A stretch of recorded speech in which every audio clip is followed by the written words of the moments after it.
But Chris, let me start with you. Former Attorney General Christian Porter has announced he won't contest the next election. Health Minister Greg Hunt is expected to do the very same tomorrow. Two very experienced ministers calling time. Is this a suggestion that maybe we're not coming back to Parliament, you think, next year?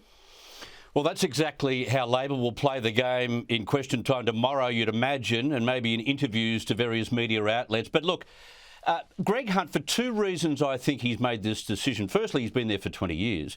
But secondly, that whole process of being in the front line for a pandemic has been hard yakka. And at its hardest, you saw him about a week and a half ago answer questions about death threats that were levelled at himself and his family, and he choked up. Like, you'd have to think after going through that period and then have your family with a special custodial unit following them, you'd have to think to yourself, hang on, I'm tired. I've done my service for this country. Maybe it's time to dedicate some more of my time to my family. They have been through enough.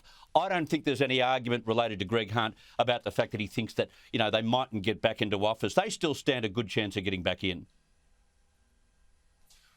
Well, I think that's probably right. After 20 years in politics, it does take its toll and you need to go on and do something else. But Gary, I can't fault Greg Hunt handling a very difficult portfolios over his 20 years. He managed to assuage a lot of concerns within the coalition and climate change and the health portfolio. But I hope he doesn't blot his copybook and race off to go and work for Pfizer or Moderna when he finishes, because I'm sure those board openings would be open for him, wouldn't they?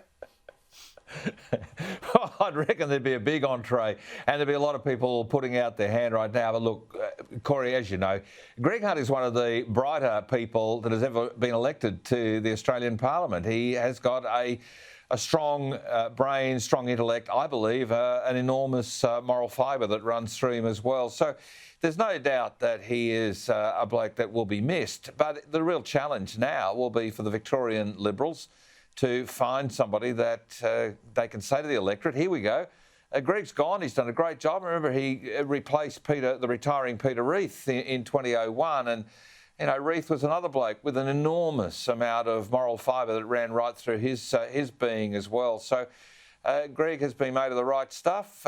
Big shoes to fill. I wish whoever follows the best chance, but the point is they have to be somebody that has the capacity to be a senior leader, somebody to take on a leadership role, not necessarily Prime Minister, but certainly somebody that has the capacity to lead during tough times, as Greg Hunt has done over recent years.